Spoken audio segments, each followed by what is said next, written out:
even if she went out there and bombed, right? To me, the win was that she planned it, stuck to it, delivered it. That was the biggest win beyond the result. Oh wow, even Aiken didn't believe in me. Oh No. my god.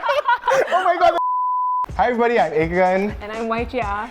Today, Wai Jia is fresh off her comedy special here in Singapore. A sold out show, 300 seats, all gone. So we are here to answer some of your burning questions that you've sent in, and I'm your representative. Okay? So Wai Jia, how you feel? First of all, how are you feeling after the whole show? Wow, I think this show was such a breakthrough for me in so many ways. Like, it was the first time I felt like good without any self-criticism after a speaking engagement. So I've been doing public speaking for the past 20 over years. Yeah. And for me, I think internally, there was a breakthrough because for the first time, I felt good about what I did without needing to be accountable to anybody else. Wow! Yeah. Okay, what made that difference? You know, comedy for me is a journey of therapy and self-growth and discovery. I know it sounds so serious, Who would right? have thought? Who would have thought? Yeah.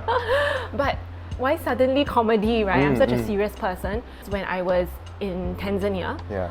I was diagnosed with complex post-traumatic stress disorder. Wow. And my mind was constantly ruminating over fear. And it came to a point where my therapist told me that, you know, Wai Jia, you need to find something else for your mind to ruminate over. And so what came out of that was actually me thinking over some of the most traumatic memories that I had, writing them out, and actually laughing at them. Yeah. So that was how my first jokes actually came about. It wasn't like I want to do a show or anything like that. It was Yeah. really just for myself. Oh. Yeah. I must say that some of the most traumatized people are the most funniest people. I noticed as I watch more comedians, Because you gotta sort of like try to find a way to cope and make sense, and Yeah. even just like learn to take things not so Seriously. Exactly. So that was your process in a sense. That's amazing. Yeah. Okay, we've got some burning questions from the audience that you guys have sent in to Wai Jia's Instagram. The first of which is, why? Why stand-up comedy? And guys, I'm with you on this because the first time Wai Jia told me, right, I was like, you are very brave. This is the hardest form of performing arts. Yeah, so maybe could you share with us why? So funny. You know, I come when you asked me that question, then I realized, oh, maybe I should be scared now. Yeah, because I was scared for her. I was like, yeah, and then she asked me like, hey, do you want to open for me or something? Yeah. Which I'm honored, but I did not even have half the courage as her. So I politely said, I'm sorry, I can't take this on. Yeah, so would you mind please share with us why and how? Actually, I never planned to be a stand-up comedian ever. Right? It's just so not me. I mean, like, I feel like I'm very serious and I like writing.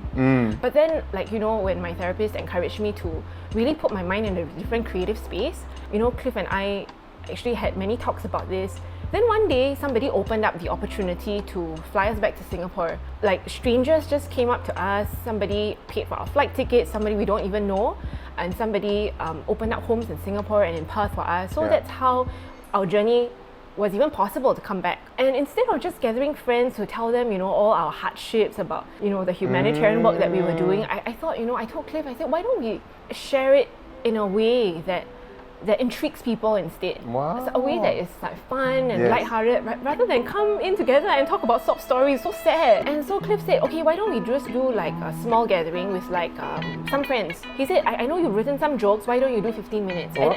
And he gave me an aim, 15 minutes. So the more I wrote, one day I came to Cliff and You have so much material. I was like, oh no, Cliff, I've written 1.5 hours worth of jokes. She's a pro, guys. And I was like, I don't even know if they're funny. I can't. You know what I mean? Exactly. And I said, Cliff, do you want to hear them? And he said, no. Oh. And I was like, why don't you, like, you need to test, be a sounding board. Like, if not, I will, what if I fail in front of everybody? Yeah. And he's like, this is what gave me so much courage. Okay. He said, you won't. Ooh. He said, you won't, and I want you to surprise me. And I remember before going on stage, he gave me a big hug and he said, I want you to explode on stage. And he said, be a little bit unhinged for me. Ooh, he's come very on. sweet. And you were unhinged, guys. I was at the show, A little bit, just a little bit. and I was telling Wai Jia after that, there was some risky boundaries she pushed. For me personally, just the conservative Chinese background, right? Right. To talk about death is something a bit more like taboo. But I love that you went there because it made me feel like you and Cliff had already established this sense of humor within yourself, and I got to have a sneak peek into that, for example. Yeah, so that was very cool to see. And the other thing that I was telling Wai Jia is also, whenever it felt like it might have gotten a little bit too spiritual or something, she purposely like took a swerve into the comedic direction. Yeah, I like that swerve. From an audience point of view, like I could see what you were doing and how much thought you put into this. Thank you, Aiken. I think one thing I really wanted to be intentional about is to make, serving others or doing something crazy in your life or doing humanitarian more accessible to people. Yeah. If not, it always sounds like, wow, it's so scary. So intense. Yeah, so intense. Yeah, like, you must be yeah. a certain caliber. And I'm like, no, we are just normal people who struggle with tarantulas and not having a car Absolutely. that works, Yes. or being a tiger mom in a different country. We're just very normal people. Yeah. And that leads me to my next burning question from your audience, which is exactly on that note. How did you know whether or not you're funny, and did you have a backup plan in case when everyone's there already, you're like, oh, this isn't working out? Oh my gosh, I can. So I practiced in a room in Tanzania. I just imagine raucous applause every single joke I tell. And I told myself, I'm just going to envision that it is good. It is good material and I'm putting up my best out there. Come on. The time I panicked was one night before the show. Went to bed with this thought, what if I'm not funny? And I really panicked. So I stayed up and I thought about it. And I remember what Cliff told me. He said, Wai Jia, this is a show for you just to go and enjoy yourself. Yes. The people who show up are for you. Yes. We're all out to have a good time. He said, just be you and go do your thing. I love that. And the funny thing is, Aiken, I really, really doubted myself a lot because before I embarked on this, we always have to do our research before we do something, right? You do that too, right? Yes. So I talked to comedians, I talked to people who are seasoned, I messaged them, I got on the phone with them, I Zoomed them, and they all told me the same thing. They said, Wai Jia, you have to go on an open mic. So they said that's the training ground. That is the training ground. Yeah. Even Cliff told me. He said, go and get heckled, go and get made fun of, have people boo you, then you will be able to be good. Yeah. That's what everybody told me. And I think that put a lot of fear in me because I realized that I don't have that opportunity. How am I going to get open mic in Tanzania? The worst is going to happen. Because they told me, they said, it's not about you being a good speaker. It's about whether your jokes land. And they told me being funny is a different skill set from being a good presenter. Yeah, stand-up is one of the toughest mediums because you get immediate feedback and in some ways you're stuck already with the audience. Yeah, you either get booed off the stage for an open mic or if there's no way out, you continue to be bad. Which is why I definitely felt like it was brave. Interestingly, your method is very good, which is you actually anticipated the good up till the last night where it sort of that thought came right? And actually the week before, I did have an opportunity at an open mic. So a comedy club actually contacted me and said, you know what, we're going to give you the first 7 minutes. Oh, okay. Can you do it? And I almost said yes. But there was one thought that came to mind, and I know it's so naive. I know it doesn't even make sense, Aiken. But the thought I had was my 12-year-old self. The last time I did like a presentation like that without like practicing in front of a live audience was when I was 12 years old and I won the English storytelling competition, primary 6. And I wrote the entire script, 3 Little Pigs, as a parody of Phua Chu Kang. Yeah. She's been creative since young, guys. So when I was 12, right, I remember the excitement that I brought to stage. I was so excited. And I just watched every joke explode on stage for the first time. And I said, you know what, I love that feeling. Yes. And I want to save that for my first audience, who are the people who came for me. Wow. Which is you. And that's why I didn't want to bring it to a comedy club first to test.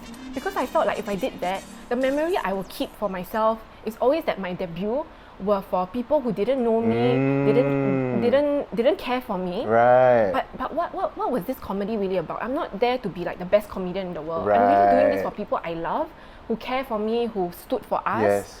And I felt it was my offering. Yes. It was like a very, I know it sounds so naive, right? But it was really just my offering. So good. I think sometimes the purest way to the objective might in this case, as I think you've proven, might be the best way because people in the industry, even myself, we come in with all this objectivity and we think that we are loving you And we are by telling you maybe our experience, and we are still deriving advice from our opinions, our experience lah. But truly, right, our experience will not be and may not be your experience. So I'm glad that you stuck to your authenticity, your reasoning, and that was clear. I think that's a really good encouragement to all of us when we are attempting new endeavors, right, to give us a format of processing and then to stick through to what we set out to do. So thanks for sharing that. That was really cool. I must say you also played a big role in it because just a few days before the stand-up, I actually met Aiken. We had interviewed each other for something that's upcoming. And the thing was that it made me realize that it's so important to put people with powerful, positive voices in your life. Because Aiken was like, you're just gonna, it's gonna be great. Like we always know, right, not to let the voices of the naysayers and the critics 100%. crowd it out. Yeah. And you know, I have to be completely honest with you. When I first heard it, the objective work side of me, being in the media industry and all that, right, I definitely was like, I really don't know how this is gonna turn out. But why I was being encouraging was not because I was being a fake. It was because, right, to me, even if she went out there and bombed, right, to me the win was that she planned it, stuck to it, delivered it. That was the biggest win beyond the result. Oh wow, even Aiken didn't believe in me. Oh my god. Oh my god. The truth has come out. Even Aiken didn't believe in me. She's a natural comedian. I tell you. No, I it's not that I didn't believe. I believe, but I had my doubts. Yeah, realistically, I had my doubts because the truth is, there are all these elements that make us go like, I don't know if I want to put myself in that situation. Right. High risk, but incredibly high reward. I think I really felt the energy of the room. It's not like people poking themselves to laugh. Like people were genuinely leaning in, and right, to me, I was thinking, even if this was all not funny, I get a glimpse into your life, your work, in a way that is very lighthearted and very cool. Yeah, and I get to see something beyond my very conventional Singaporean point of view lah. And to be fair, she absolutely killed it. So there was no bombing there. The audience was extremely kind and warm and funny, even though their reactions were so unexpected to me. I just felt like, oh my gosh, this is so scary, and this is Well, speaking of difficulty, I think that somebody asked like, what surprised you during the comedy? Yes. Honestly, some of the jokes that I thought would like go boom, they didn't. And some of the jokes that I didn't think were half as funny, people exploded. Oh my gosh. And I was like, okay, I gotta hold back, let the joke land and let people laugh, and then continue. Interesting. So everything was so organic, but yet it just felt so magical because everything was for the first time, and I think that's what I wanted to save it for. You know, on that same level, right, on like when we create videos, sometimes I'm so dead sure that's the video that will blow up or will do well, and then no one cares. And then the video, I'm like, I don't think this will work, that's the one everyone watches. Wow. So I think maybe the principle is like, okay, let's just really give our best consistently. And just try. And I think with that, you also then learn how to improvise and ride the wave with the audience, right? True. We're going to get into some of the more specific material because as funny as they are, if you flip these situations around, right, it could be equally traumatic. Like the tarantula, guys, the tarantula story is enough to scar me for life. I will sleep with one eye open like all. Yeah, so let's get into some of the... Aiken has potential to be a stand-up comedian right there. Maybe. Let's get into some of these events and how you, in a sense, flip your scary, unpleasant situations, traumatic experience into comedy. Yeah, maybe just off the top of your head, what is the most prominent sort of flip? Okay, so I think for me, one of the biggest things is a childhood bully who has stuck with me, even through my adulthood. And the voice of this childhood bully up to now, even as an adult, has been very, very loud. And that is, because you cannot do this, how can you do that? And one of those things that has been very scarring for me is actually the voice of, you can't even drive, you can't even do something as basic as driving. How can you think of, saving the world, impacting others, being a useful human being? That voice has been very, very loud. And so I turned it into a comedic moment because I felt that, for so many years, I felt so humiliated, shamed, guilty that I don't know something that's so basic. And actually, as a mom, driving is very important because that's how you help your husband and all that. And actually, guys, I can drive. I did get my license finally in Canada, but that license only allows me to drive in the neighborhood. There are like different classes. I see. So I'm good for neighborhood driving, okay? Guys, she's persistent is one thing. She will keep trying. Very good. So I did get that, but for me to own it and to say that, you know what, I don't need to know how to drive, to be a human being. I mean, we all cannot do everything, right? Yeah. So that was how the joke came about, that like, you know, minimum input, maximum output. Like, Yeah. even without driving, I'm saving lives by not putting myself on the road. I'm not a good driver. It's essentially saying that I don't need to be good at this. And Why? also, can I just interject and say, right, given your list of accolades, I think we can spare you if you don't drive lah. Thank you. No, like, see, I'm just gonna say this for all the people who have ever shamed her or made some mean comment. Guys, So funny. look at her list. You want to say what? She cannot drive? Okay lah. I mean, come on. I think on that note, we can spare you the driving. Yes, So funny. carry on, yeah. But to put it in context, I mean, the trauma is not by, like, you know, people I don't know and all that.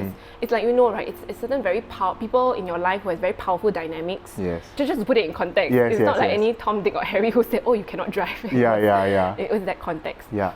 Okay, being a tiger mom. So I don't consider myself a tiger mom at all. Honestly, like in Singapore, my kids go to a neighborhood school. I just do things here with them and spelling once a week. Oh, okay. I don't do like crazy assessments. Nobody Yeah. goes for enrichment class or tuition for anything, okay? Oh, you're really I'm like, not? Yeah, I'm really chill. Okay. But then when we moved to the field, I realized academic standards were very, very different.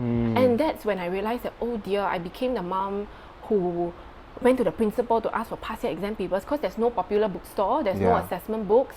And I realized that sometimes, you know, the marking standards were very different from what Yeah. I expected. Yeah. So the tiger mom came out full on. And one day I had a conversation with my firstborn, who was only 8 years old, about needing to take her practice test seriously. Oh. When I saw her tears, I realized that, wow, I'm actually doing the very thing that I aspired not to be. And that moment really scarred me because I realized that, wow, I'm a terrible mom. Honestly, I felt like I traumatized her in that moment and I felt very guilty. But the thing about us, Aiken, I mean, we've both had challenges growing up, and I'm sure many of us do. Sometimes we think that when a relationship ruptures, there's just no repair because we never saw that modeled for us. Yeah. But for me to flip the script was to realize that the rupture doesn't have to end in rupture, it can end in repair. Very cool. And so, I as a comedian, you know, seriously. I love that. But for me to reclaim that, it wasn't enough just to, okay, I'm going to psych myself, I'm not going to be a tiger mom anymore. It was that I had to process it with my daughter. And after she forgave me and I could stop doing that, Yeah. I realized that what was really empowering for me was to flip it into a joke and allow the joke to fall on me. So there's this, people keep asking me, it's like, why is your comedy 16 plus? You know, is it because it's dirty? Is it sexual? I'm like, no, it's very clean. It's very, very clean. Yes. But the fact is that I do say things Yeah. like, school should crush you. School should crush the kid, I love. Yeah. Sorry. right? Before Yeah. sending them home to me. Or I say things like that, you know, it's like Yeah. borderline, like Yeah. crazy Yeah. mom kind of thing. But then the joke is on me. And I Yes. think that self-deprecation Yes. sometimes can help us find a breath of fresh air Yeah. and not be so hard on ourselves. 100%. I was having breakfast with Wai Jia just now, and that's the exact thing that I told her. I said, I love that part because I love to see you're crazy. It made me go like, oh, there's this part of her, and I get a glimpse into your secret thoughts and your secret craziness. And I think that's the part that is very uncurated, very raw, and very refreshing. So that was the part I really, really enjoyed as well. I was like, oh, she got a crazy side of her too, and it came out in the mom-daughter relationship, in the parenting. And that's what your tattoo is about, right? I just saw it. Just before this, I just asked. I was like, why is there a cow on your hand? Because like a lot of my other tattoos are a bit more intense and serious, so Right. I wanted a champion Wagyu cow. And so Champion Wagyu yes, cow, guys, on his arm. Not just a Wagyu cow. But a champion. Yeah, so if Wagyu people cow. want meaning, right, to me it's like, in a sea of Wagyu cows, I'm the champion Wagyu cow. He is the champion. He's the champion Wagyu cow. Let's take a look at it. Yeah. Oh man, look at that champion. Only the champion Wagyu cow gets to wear the robe. the robe of championship, yes. Okay, Oh my so goodness. so these were some of the traumas that you flipped it and you got a chance to laugh at it. How Everybody needs a bit of Wagyu in their life. I agree. Yeah, we I all agree. need to have some lightheartedness. I think after a while, if you can just learn to laugh at yourself, it's also very healing. Yes. Yeah. Yes. It was Cliff's first time hearing all the material. Yes. How was his response during? I wasn't seated where I could see his response. How was his response during, and how was it after? Wow. So, I'm going to be honest. I mean, I love Cliff. He is such a great husband. I feel like this is a setup for a joke. No, I'm kidding. Yes. But you know, there was really this small part of me that wondered, like, you know, if I roast my husband, like, how will he actually feel? I actually did ask him, I'm like, are you sure you want me to do this? And I'm like, what if some of them are actually not funny? And what if they hurt you?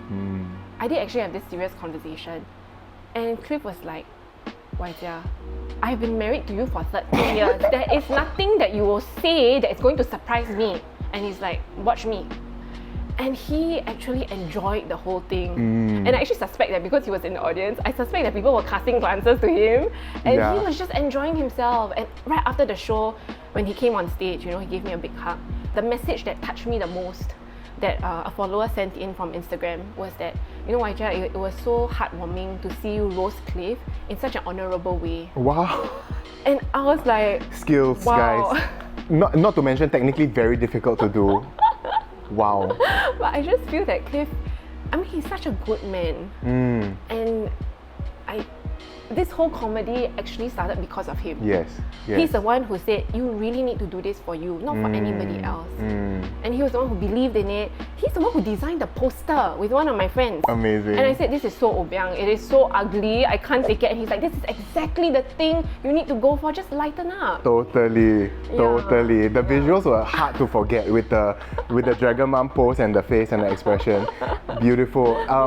You know, as we're coming to a landing point for this set of questions, I would like to ask, you are definitely somebody who is more on the forefront in terms of your work and your platform. And Cliff may not be on as many platforms as you. Right. How is that dynamic and how is that understanding formed in your relationship, and how do you guys sort of navigate that in a fruitful way? Wow, that is such a sobering question, such a serious question. Because it led from my curiosity after hearing her answer. Wow, that's so interesting. So we always say that our marriage, it's so funny, we did talk about that after the show too. Oh, okay. Yeah, so our marriage, right, we always joke, or we just encourage each other. It's not 50-50 all the time. It's like wheels, the spokes on a wheel. Okay. And the key is not to always have 50-50 all the time, but to give each other the chance to have seasons to shine. Wow. So for the past 1 year in East Africa, Cliff has actually gotten 100%, almost 100% of the speaking invitations. Because